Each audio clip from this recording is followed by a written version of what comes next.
প্রধান উপদেষ্টা ডক্টর মোহাম্মদ ইউনূস কি কিছু দলের প্রতি, এবং যদি সরাসরি বলে ফেলি বিএনপির উপরে কিছুটা বিরক্ত, এই প্রশ্নটা আমার মাথায় এসছে। উনি সম্প্রতি কয়েকটা ইন্টারভিউ দিয়েছেন, তার মধ্যে বিশেষ করে বাংলাদেশের যে দুটো পত্রিকার সাথে, বণিক বার্তা এবং ডেইলি স্টারের সাথে তিনি যে ইন্টারভিউ দিয়েছেন, সেখানে তার একটা বক্তব্যকে আমার কাছে সেরকম মনে হয়েছে। আমি একটা ক্লিপ আপনাদেরকে দেখাবো। তার আগে আপনারা দেখেছেন অনেকেই, তারপর আমি এখানে একটু জুড়ে দিতে চাই। তার আগে যেটা বলে রাখা ভালো সেটা হচ্ছে সংস্কার প্রসঙ্গে আলাপ। ইনফ্যাক্ট এই ঘটনাটা সংস্কার প্রসঙ্গেই ঘটেছে। সাম্প্রতিক সময় আমরা খেয়াল করব সংস্কার আর নির্বাচনকে এক ধরনের মুখোমুখি অবস্থানে দাঁড় করানোর চেষ্টা হয়েছে, অথচ এটা হবার কথা ছিল না। এটা ঘটে গেছে। এটা এক ধরনের ম্যাল হ্যান্ডলিং এর কারণে, সরকারের দিক থেকে ম্যাল হ্যান্ডলিং হয়েছে। এবং খুবই জরুরি কথা, ছাত্ররা যাদেরকে সাধারণ পারসেপশন হিসেবে সরকারের এক ধরনের এক্সটেনশন হিসেবে অনেকে দেখেন বা বিবেচনা করেন, তাদের কিছু কারণ আছে। সবকিছু মিলিয়ে সংস্কার ব্যাপারটা এবং এর সাথে বিএনপি এবং আরো কিছু দলের যে রিয়াকশন, তাতে এটা একটা বেশ বিতর্কিত বিষয়ে পরিণত হয়েছে রিসেন্ট টাইমসে। কেন সেটা আমরা অনেকে জানি, আমি বলবো। কিন্তু ইদানিং দেখছি আমরা রীতিমতো সংস্কার না নির্বাচন, মানে আমি সেদিন একটা টকশোতে বলছিলাম দিল্লি না ঢাকার যেমন স্লোগান হচ্ছিল, লোকজন স্লোগান দিচ্ছিল ঢাকা ঢাকা, ঠিক একই রকম এখন সংস্কার না নির্বাচন। কেউ সংস্কার সংস্কার বলছেন, কেউ নির্বাচন নির্বাচন বলছেন। আবার শুধু নির্বাচনও না, বিএনপি যে শুধু এক্সক্লুসিভলি এখন একটা নির্বাচন দিয়ে দাও তা বলছে তা না, তারা রাদার বলার চেষ্টা করছেন যে সাথে কিছু সংস্কারও, বেসিক সংস্কার, বাট তারা এটাকে স্পেসিফিক করছেন এইভাবে যে সেই সংস্কারটা হতে হবে এক্সক্লুসিভলি যেসব সংস্কার নির্বাচনটা ঠিকঠাক মতো করার জন্য করতে হয়, শুধু সেগুলো করে নির্বাচন দেয়া। ফলে সংস্কার আর নির্বাচনের একটা মুখোমুখি অবস্থান তৈরি হয়েছে আমাদের সমাজে। অন্যদিকে স্টুডেন্টরা তাদের বক্তব্যে দেখছি তারা খুবই ওয়াইড স্প্রেড সংস্কারের কথা বলছেন। তারা দাবি করছেন যে সংস্কারের জন্যই জনগণ এই সরকারকে, হাসিনা সরকারের পতন ঘটিয়েছে। এটা শুধুমাত্র একটা নির্বাচনের জন্য না, দেশে যাতে তাদের ভাষায় ফ্যাসিস্ট রেজিম আর কখনো ক্ষমতায় আসতে না পারে সেটার জন্য যা যা প্রয়োজনীয় সাংবিধানিক এবং প্রাতিষ্ঠানিক সংস্কার প্রয়োজন, রাষ্ট্রীয় সংস্কার প্রয়োজন, সবকিছু তারা করে বাংলাদেশের ভবিষ্যতে ফ্যাসিজম থেকে ফুল প্রুফ ব্যবস্থা তারা করে যেতে চান। বলা বাহুল্য তাদের সাথে কিছু রাজনৈতিক দল যুক্ত আছে। প্রধানত আমরা জামায়াতের কথা বলতে পারি, এবং ছাত্ররা নিজেরা একটা রাজনৈতিক দল হিসাবে মাঠে আসছে, এটা এখন মোটামুটি প্রকাশিত। অন্যদিকে বিএনপি সংস্কারে কিছু কথা বলছিলেন এবং তারা দাবি করছিলেন, তারা দাবি করেন এখনো যে তারা এই সংস্কারের আলাপ প্রথম এনেছেন। কথাটা যুক্তির দিক থেকে বা তথ্যের দিক থেকে ভুল না। বিএনপি 27 দফা করেছিল, তারপর 31 দফা করেছে। তারা গণতন্ত্র মঞ্চ এবং অন্যান্য অপরাপর শরিকদের সাথে আলোচনার মাধ্যমে সেখানে নানা সংস্কারের কথা আছে। যদিও সেই সংস্কারটা অ্যাডিকুয়েট কিনা এই প্রশ্ন আসলেই থাকবে। ওর মধ্যে কিছু কিছু ক্ষেত্রে বিএনপি খুবই রেস্ট্রিকটিভ ছিল বলে অনেকের মনে হতে পারে। এটা জায়গায় তারা আরো ছাড় দিতে পারেন, দেওয়া উচিত হবে বলে অনেকে মনে করেন, আমিও মনে করি।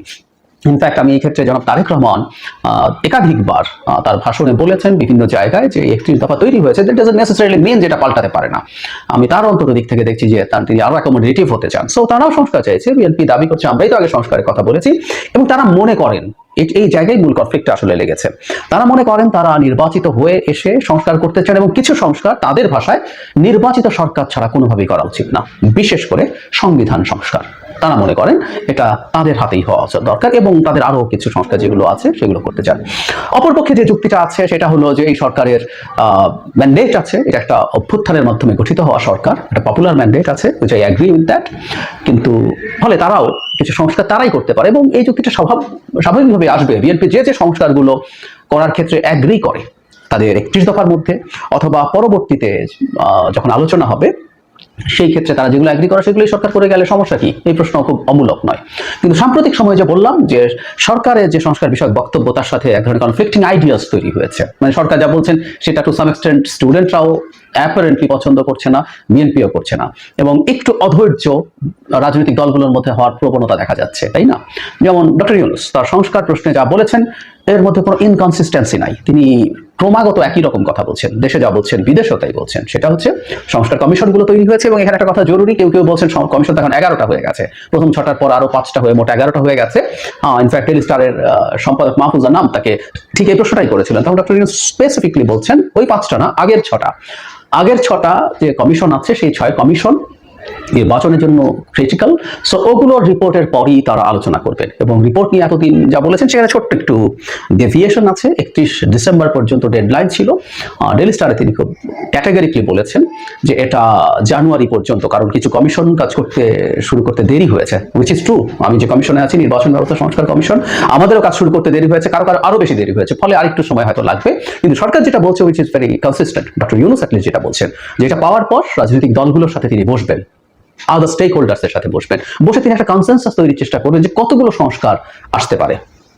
এবং খুব স্পষ্টভাবে এখনকার এই ইন্টারভিউগুলোতে তিনি বলেছেন, বসে সবাই মিলে যদি সিদ্ধান্ত নেয় তাহলে 10টা এখন করব, তো 10টা করে ফেলবো, বাকিগুলো পরে চলে যাক, পরে সরকার করবে, একমত যদি হয় বা কতটুকু করবে পরে। এবং একটা পর্যায়ে যেহেতু আমাদের মতৈক্য হওয়া খুব সহজ না, আমরা অনেক সময় আমাদের চিন্তায় সিরিয়াসলি ডিফার করি, সো সেই পয়েন্ট অফ ভিউতে উনি একদম ক্যাটাগরিক্যালি বলছেন যদি না হয়, কেউ যদি সংস্কার না চায় সংস্কার তারা বলে দিক, এবং কোনো সংস্কারে আমরা করবো না, আমরা নির্বাচন দিয়ে চলে যাবো। এবং উনি বলছেন যে আমরা আসলে খুব বেশি কমফোর্টেবল না এই ক্ষমতায় থেকে, দায়িত্বে থেকে, তারা রেদার অনেকে চলে যেতে চাইছেন, তারা বলছেন দ্রুত কাজ শেষ করে আমরা চলে যাই, আমাদের কাজ পড়ে আছে, অনেকে তাদের সংসার চালাতে পারছেন না। আমি এটা বিশ্বাস করি, আমি এখানে যারা উপদেষ্টারা আছেন তাদের ইনএফিসিয়েন্সি নিয়ে, তাদের কি করতে পারতেন সেগুলো নিয়ে আমরা নানান রকম সমালোচনা করতে পারি, কিন্তু তারা এখানে বসে টাকা বানাচ্ছেন আমরা সেটা মনে করি না। ফলে যেটা হয়েছে, সরকারি বিরাট সুযোগ সুবিধা হয়তো আছে, বিরাট বাড়ি আছে, গাড়ি আছে, কিন্তু যে বেতন খুবই সামান্য বেতন, অনেকেরই বেতন কমে গেছে, আমি ব্যক্তিগতভাবে জানি তার যে আর্নিং ছিল সেই তুলনায়। ফলে এই ঘটনাটা তো ঘটছে। তো যাই হোক, উনি বলছেন আমরা খুব বসে থাকতে চাইছি না, কিন্তু যখন উনি এই সংস্কার যদি না চায় তাহলে উনি এটা করবেন, এই কথাগুলো তিনি যখন বলছেন তার অ্যাটিটিউড, এটাই আসলে খুব গুরুত্বপূর্ণ, সেটা একটু দেখুন। যেগুলো কোনোটাই দরকার নেই, তাড়াতাড়ি নির্বাচন করবো। যদি বলে যে নির্বাচন দিয়ে দেন, আমরা নির্বাচনের জন্য প্রস্তুত। আর আমরা তো এই কাজের মানুষ না, আমরা বাইরের থেকে নিয়ে এসছি, তারাই পছন্দ করে এনেছে। কাজে আমরা যুদ্ধর পারি যুদ্ধ করি, অর্থনীতি লন্ডভন্ড, ব্যাংকিং সিস্টেম লন্ডভন্ড, ব্যবসা বাণিজ্য লন্ডভন্ড, তাদের নিয়ে আমাদের কাজ করতে হয়। এই উপদেষ্টা মণ্ডলী তার মধ্যে আজকে আমার ছেড়ে দেন, আমি কী করে চলবো? এই বেতনে আমার ছেলের বেতন দিতে পারতেছি না। আমরা যত তাড়াতাড়ি পারেন এই নির্বাচন দিয়ে দেন, আমরা জায়গা। আর আমাদের তো সাজানোর তো দরকার নেই, আমরা তো নির্বাচনে কন্টেস্ট করতে যাচ্ছি না যে সুন্দর দেখাতে হবে আমাদেরকে, আমাদের তো সেই ঠেকা নেই। আমরা যা আছে সেটাই বলি, বরং খারাপ হলে সেটা তাড়াতাড়ি বলি যে ভাই এই খারাপ অবস্থা আমরা পাই। আশা করি দেখেছেন, আমি আগে বলেছি এবং অনেকেই এই তথ্যটা জানেন যে আমাদের কমিউনিকেশনের খুব গুরুত্বপূর্ণ একটা অংশ আসলে হয় আমরা মানুষটাকে দেখলে, আমরা বাক্য কি বলছে সেটা খুব ছোট কমিউনিকেশন, একটা পার্সেন্টেজ আছে, only 7% of the communication is done by the text, something আপনি টেক্সট মেসেজ করলে ওইটুকু হয়। আপনি কারো ভয়েস যদি শোনেন, আমাদের ভয়েসের এক ধরনের চেঞ্জ থাকে, আমাদের ইন্টোনেশন, স্ট্রেস, এটাকে ইনফ্লেকশন অফ ভয়েস বলে। ইনফ্লেকশন অফ ভয়েস যদি যুক্ত হয় টেক্সটের সাথে, দেন দ্য কমিউনিকেশন ইজ 45%, and 100% হয় আমি যদি আপনাকে দেখতে পারি, আপনার ফেশিয়াল এক্সপ্রেশনস এবং আপনার বডি ল্যাঙ্গুয়েজ। সো আমরা যদি কারোর সাথে ফুললি কমিউনিকেটেড হতে চাই, তাকে দেখা দরকার, ভিডিওতে দেখলেও সেটা হবে। সো ডক্টর ইউনুস যেভাবে কথা বলেছেন, আমরা আশা করি আপনি তার বডি ল্যাঙ্গুয়েজ, তার এক্সপ্রেশনস, তার কন্টেন্ট, তার ইনফ্লেকশন অফ দ্য ভয়েস, তিনি খুবই শান্ত মানুষ, খুবই শান্তভাবে কথা বলেন, কর্ডিয়ালি কথা বলেন, ওয়ার্মলি কথা বলেন, কিন্তু এখানে আমরা খেয়াল করবো তিনি অস্থির আছেন, তার মধ্যে অসন্তোষ আছে, এই বোধটা আমরা তার অন্তত আমি খুঁজে পেয়েছি। আমি ধারণা করি এটা তার ভেতরে তিনি চান যে কিছু রিফর্ম করে যেতে। উনি বহুবার বলেছেন যে বহু দিন পর একটা জাতি ধরনের সুযোগ পাই, সুযোগটা যেন আমরা কাজে লাগাই। উনি সংস্কারের পক্ষে আছেন, সেই ব্যাপারে আন্তরিকতা আছে তার, কিন্তু যদি সেটা না হয়ে থাকে, কারণ সাম্প্রতিক সময় আমি অবশ্য সাম্প্রতিক সময় বিএনপি বলছে যে খুব বেশি সংস্কার তারা চান না, তারা নির্বাচনের সাথে রিলেটেড সংস্কার চান, এই জায়গায় তারা চলে এসেছেন। এটা নিয়ে কেউ বিএনপিকে ব্লেম করতে পারেন, বা এই যে একটা অল্টারনেটিভ ব্যাখ্যাও করা যায়, আমার নিজস্ব একটা ব্যাখ্যা আছে, আমি সেটা নিয়েও আলাদাভাবে কথা বলবো, কেন তারা এই ধরনের জায়গায় যাচ্ছে, কার দায় তার জন্য, হোয়াটএভার। তো যাই হোক,